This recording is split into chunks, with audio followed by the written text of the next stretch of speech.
B.Ed second year unit 2 ज्ञान की प्रकृति एवं स्तोत्र ज्ञान की वैधता।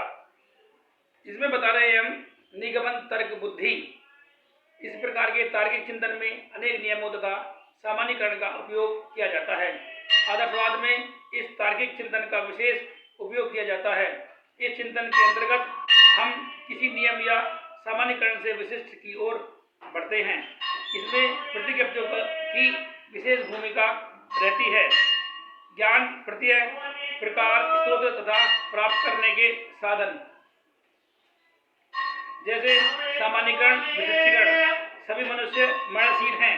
सामान्यीकरण या नियम, मोहन एक व्यक्ति है, मोहन मरणशील है। विशिष्टीकरण नंबर 2, आगमन तर्क बुद्धि। इसके अंतर्गत सत्य की संभावना रहती है। इसका प्रयोग प्रकृतिवाद के अंतर्गत किया जाता है। इस प्रकार का चिंतन विशिष्ट से आरंभ होकर सामान्यीकरण की ओर बढ़ता है और सत्यता की पुष्टि प्रमाणों के आधार पर की जाती है। इसमें परिकल्पनाओं की विशेष भूमिका होती है, जैसे विशिष्टीकरण, सामान्यीकरण। मोहन एक व्यक्ति है, ये विशिष्टीकरण है। मोहन मरणशील है, सभी मनुष्य मरणशील हैं, ये सामान्यीकरण या नियम। नंबर 3, निर्णयों एवं साबित महापुरुषों के द्वारा जो कथन दिए जाते हैं वही ज्ञान का स्रोत होते हैं। कथनों तथा परिभाषाओं को ज्ञान के स्रोतों के रूप में प्रयुक्त करती हैं, परंतु ऐसे ज्ञान की सत्यता की परख करना कठिन होता है। इसके अतिरिक्त जो निर्णय लिए जाते हैं वह भी ज्ञान का स्रोत होते हैं। इस तरह के ज्ञान के लिए निम्नलिखित सावधानियां रखनी पड़ती हैं। नंबर 1, व्यक्ति को उस ज्ञान अथवा विषय का स्वामित्व होना चाहिए। नंबर 2, व्यक्तित्व को वास्तव में स्वामित्व की सक्षमता होनी चाहिए। नंबर 3, कथनों की जीवन में व्यवहारिकता तथा सत्यता होनी चाहिए। नंबर 4, ऐसे कथन प्राकृतिक तथ्यों के विपरीत नहीं होने चाहिए। नंबर 5, व्यक्ति की अपेक्षा उसे कथन की सत्यता का आकलन करना महत्वपूर्ण होता है। नंबर 6, यदि अन्य महापुरुषों के कथन का खंडन किया है तो उसको ज्ञान का स्रोत नहीं मानना चाहिए। नंबर 7, उस व्यक्ति के कथनों में विरोधाभास नहीं होना चाहिए।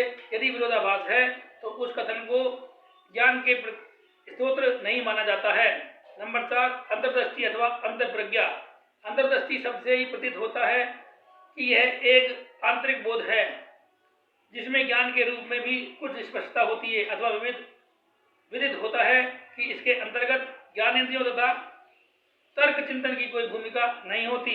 इसके अंतर्गत अचानक एक प्रकाश की ज्योति से मालूम पड़ती है जिससे हम बहुत कुछ बोध प्राप्त करते हैं। इस प्रकार को ज्ञान की संज्ञा देते हैं। इस प्रकार हम कह सकते हैं कि अंतर्दृष्टि या अंतर्प्रज्ञा हमारे अंदर एक निहित सहज क्षमता है जो कभी अचानक रूप में क्रियाशील होकर हमें अलौकिक करती है। अंतर्प्रज्ञा के साथ आत्मनिष्ठता का एक ऐसा पुट संबंध है कि यदि इसे यथार्थ ज्ञान का साधन मान भी लिया जाए तो फिर ज्ञान में वास्तुनिष्ठता तथा सार्वजनिकता जैसी कोई चीज नहीं रह जाएगी। प्रत्येक व्यक्ति अपनी अंतर्प्रज्ञा के आधार पर किसी भी प्रतिज्ञप्ति पी की सत्यता का दावा करेगा और यह निर्धारित करना कठिन हो जाएगा कि कौन प्रतिज्ञप्ति सत्य है और कौन असत्य है। ज्ञान के स्रोत, knowledge of sources of knowledge. सामान्यतः ज्ञानेंद्रियों को ही ज्ञान प्राप्त करने का मुख्य स्रोत माना जाता है, परंतु भिन्न भिन्न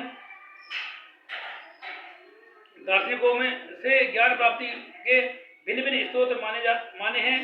यहाँ कुछ दार्शनिकों द्वारा माने गए स्रोतों का वर्णन प्रस्तुत है। शंकर ने ज्ञान प्राप्ति के निम्नलिखित 4 स्रोत माने हैं। नंबर 1, प्रत्यक्ष से शंकर का तात्पर्य इंद्रिय प्रत्यक्ष से नहीं अपितु आत्म प्रत्यक्ष से है, अंतर प्रज्ञा से है। नंबर 2, अनुमान से शंकर का तात्पर्य पूर्व अनुभवों के आधार पर तर्क द्वारा तथ्यों को ग्रहण करना। नंबर 3, शंकर का तात्पर्य आगम, वेद और निगम तंत्र ग्रंथों से है। नंबर 4 तर्क। तर्क को ये ज्ञान प्राप्ति का सर्वोत्तम स्रोत मानते थे। ये इंद्रियों, अनुमान और शब्द द्वारा प्राप्त ज्ञान को ही तर्क कसौटी पर सत्य प्रमाणित होने के बाद ही स्वीकार करते हैं। कांट के समय दो विचारधाराएं समांतर रूप से चल रही थी, बुद्धिवाद और अनुभववाद। बुद्धिवादी यह मानते हैं कि मनुष्य की बुद्धि को जन्म से ही कुछ सत्यों की जानकारी होती है। उन्हें ये प्रागनुभविक संप्रत्यय कहते हैं। इनके विपरीत अनुभववादी इस जन्मजात मौलिक संप्रत्ययों में विश्वास नहीं करते। इसके मतानुसार सभी मानसिक संप्रत्यय इंद्रियानुभव द्वारा प्राप्त होते हैं और ये ही मनुष्य के ज्ञान के आधार होते हैं। कांट के अनुसार ज्ञान का आधार न तो केवल बुद्धि है और न केवल इंद्रियानुभव। इनके अनुसार ज्ञान की प्राप्ति इंद्रिय संवेदन और बुद्धि विकल्प इन दोनों के द्वारा होती है। प्रामाण्य के विषय में कांट का विचार है कि भौतिक ज्ञान के विषय में कांट का मत है कि यह हमें मस्तिष्क के द्वारा प्राप्त होता है। कांट ने मानव मस्तिष्क की 4 शक्तियों का उल्लेख किया है। प्रथम संवेदनशीलता, इसके द्वारा मनुष्य बाह्य संवेदनाओं को ग्रहण करता है।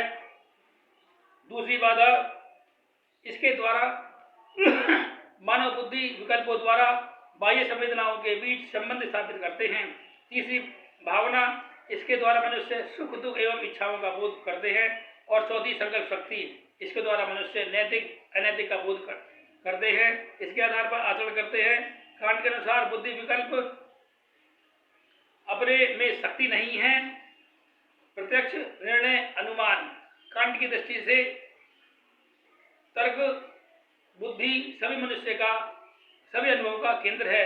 इन्होंने स्पष्ट किया है कि अनुभव से संवेदना उत्पन्न होती है और संवेदना से मन की अंत शक्तियां क्रियाशील होती है। इन शक्तियों से प्रागनुभविक ज्ञान जागृत होते हैं जो अनुभाविक संवेदनाओं को व्यवस्थित कर ज्ञान की रचना करते हैं। इस प्रकार की ज्ञान की सामग्री प्रत्यक्ष वस्तु अथवा क्रिया के अनुभव से मिलती है, परंतु इन्हें व्यवस्थित करने के लिए प्रागनुभविक प्रत्यय की आवश्यकता होती है। स्पष्ट है कि ज्ञान के निर्माण में इंद्रिय संवेदना और बुद्धि विकल्प दोनों आवश्यक होते हैं। इनकी दृष्टि से ये ज्ञान की प्राप्ति के मुख्य स्रोत है। प्रकृतिवादी दार्शनिक ज्ञान प्राप्ति का मूल स्रोत इंद्रियों को मानते हैं। इनकी दृष्टि से इंद्रियानुभूति ज्ञान की मन मस्तिष्क द्वारा ग्रहण किया जाता है और यही वास्तविक ज्ञान होता है। वास्तविकता यह है कि भिन्न भिन्न प्रकार के ज्ञान हम सामाजिक क्रियाओं द्वारा प्राप्त करते हैं और आध्यात्मिक ज्ञान हम अंत प्रज्ञा द्वारा प्राप्त करते हैं और मन मस्तिष्क एवं बुद्धि एवं इन सबके समान रूप से कार्य करते हैं। वर्तमान में ज्ञान प्राप्ति के इन सभी स्रोतों को निम्नलिखित 4 वर्णों में विभाजित किया गया है। नंबर 1 इंद्रियां। अनुभववादी, यथार्थवादी, प्रकृतिवादी और तार्किक प्रत्यक्षवादी दार्शनिक की दृष्टि से इंद्रियां ही